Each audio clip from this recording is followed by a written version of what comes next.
Hello and welcome. My name is Scott Newhouse. I am the host of Retirement Clarity Radio. You can find this podcast at retirementclarityradio.com, and then you can also go to YouTube and just type in Scott Newhouse. Make sure to subscribe there so you get all the updated videos. As we've mentioned before, the podcast is going to be focused on one topic, and we're going to do a number of episodes on that one specific topic. So we are continuing our Medicare series, and the title of today's episode is The Top 3 Medicare Mistakes to Avoid. Now, we're going to go through this video. I'm going to talk about the 3 biggest mistakes you should avoid, and then if you want to learn more about Medicare, you should pick up my book, 10 Steps to Getting What You Deserve, A Guide to Your Social Security and Medicare Decisions. I'm going to put links in the show notes where you can get a PDF copy for free, or if you want to get it on Kindle, you can get it for a whopping 99 cents. It's the deal of a lifetime. You should take advantage of it. Okay, so let's get into the top 3 Medicare mistakes that you want to avoid. Now, as you know, Medicare is health insurance for people age 65, some people younger with disabilities, but mainly it's going to be health insurance for people age 65. There are a number of misconceptions when it comes to Medicare, though, especially since it can get kind of complicated. And we just want to be aware of what to expect so you can plan ahead and you can avoid these mistakes. The last thing we want to do is just to go into something as important as your health insurance and retirement, frankly, kind of blind. We don't want that. We want to have our eyes wide open and we know what to expect. So let's talk about the 3 mistakes that we should avoid. The first mistake, and if you've listened to episode 1 and 2, you already know this. If you haven't listened to it, go back and listen to them. They're not long, they're to the point, and they really, help inform you about what you need to know about Medicare. But the first mistake is expecting original Medicare to cover all of your health insurance expenses. As I've discussed before, original Medicare is parts A and B, and it does not cover everything that you might want covered in health insurance in retirement.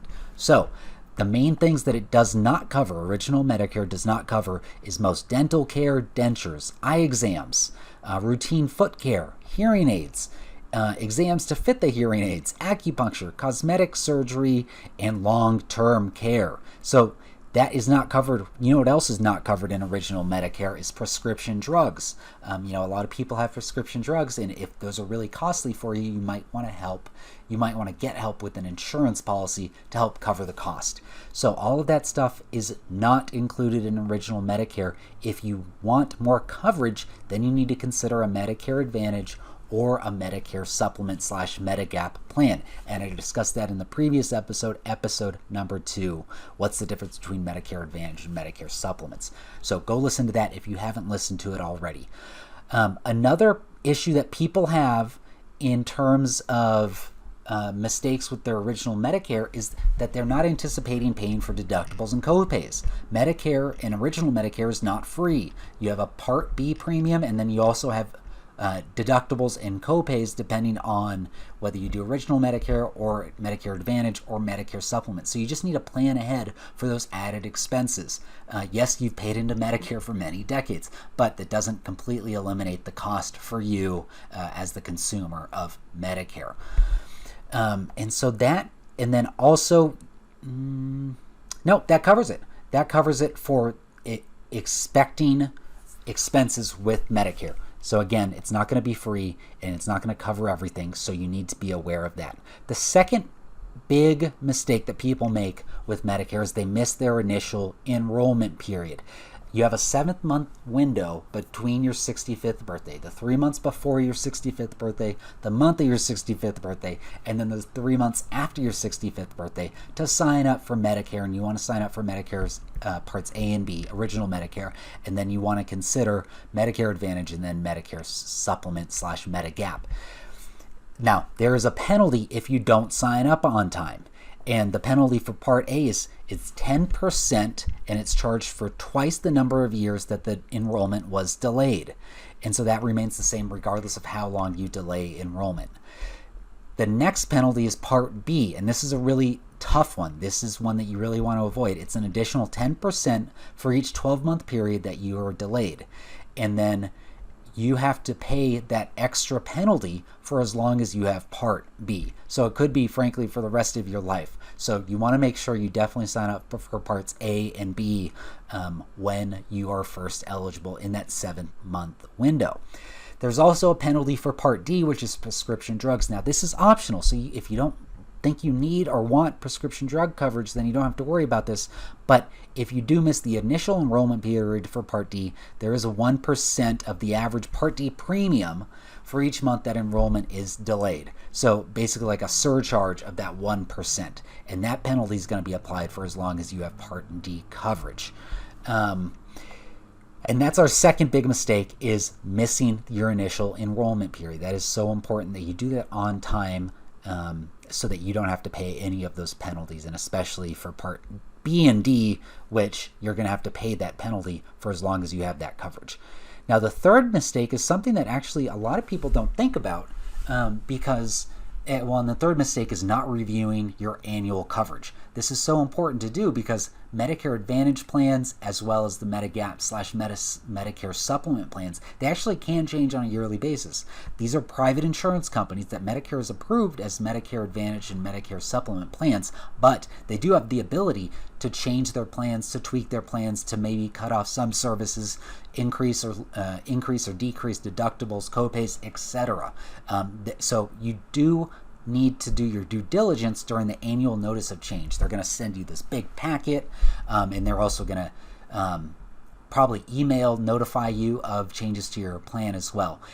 That's going to tell you what's changed in your plan, and you want to review it annually. I know that might be a pain, but you might want to set like a calendar reminder to be able to review that, so that the coverage that you need, that you signed up to get, is still in effect, and you're still going to get the coverage that you want. That's typically going to be done during the annual enrollment between October 15 and December 7th. And then the changes that you make during that period go into effect in January 1 of the following year. You also, and I just want to point this out here, you also want to check your plans. If you do sign up for Part D prescription drugs, you want to check the formulary. Just make sure the drugs that you want are still covered. That's really important, obviously. And then you also want to make any notes of any Medicare Advantage coverage change. Network change. As I mentioned in a previous episode, Medicare Advantages are regional health insurance plans, and so you want to make sure your network, that regional network, is still going to cover you where you're at. That's really important because out of state or out of country traveling typically, frankly, it isn't covered by Medicare Advantage. So if maybe you go from Arizona to Nevada or whatnot, maybe it's covered in your Medicare Advantage, but it might not be. So you really need to check to make sure your coverage and your network and the doctors and the healthcare providers that you like are still covered on an annual basis. And if not, then you need to consider changing your plan to make sure you get the services that you need. So let's recap the top 3 Medicare mistakes. The first one is just expecting original Medicare Parts A and B to cover all of your health insurance expenses. That's likely not the case. You might be happy with original Medicare, but you might not. So you need to go in with eyes wide open in terms of what original Medicare covers and what it doesn't. Second big mistake, you've got to avoid this one, is missing your initial enrollment period. You got to sign up during that 7-month window when you're first eligible. And you definitely don't want to pay the late penalties for Part B and D. And then the next and last big mistake to avoid is not reviewing your annual coverage. This is just an ongoing homework assignment, frankly, for you to do with your spouse, and then you can also bring in a certified financial planner, someone that you trust, or a health insurance agent to help you review the coverage and make sure that you're getting the services and the coverage you need in your retirement. So that's all we've got for today, our top 3 Medicare mistakes. If you want to learn more, make sure to go to retirementclarityradio.com. The show notes will be there, and I'll also put a link for you to get a free PDF copy of my book, 10 Steps to Getting What You Deserve. And then you can also find me on YouTube. Just type in Scott Newhouse and then make sure to subscribe there. So that's all I've got for today. I hope you're having a great day, and I'll see you next time. Bye. Thanks again for listening. As a reminder, you should consult with a financial advisor familiar with the specific circumstances of your unique financial situation before making any financial decisions. Nothing in this podcast is a solicitation for the sale or purchase of any securities. Any mentions of rate of return are hypothetical in nature and not a guarantee of future returns. Scott Newhouse, CFP, is an investment advisor representative of Forthright Finances, a California and Nevada registered investment advisor.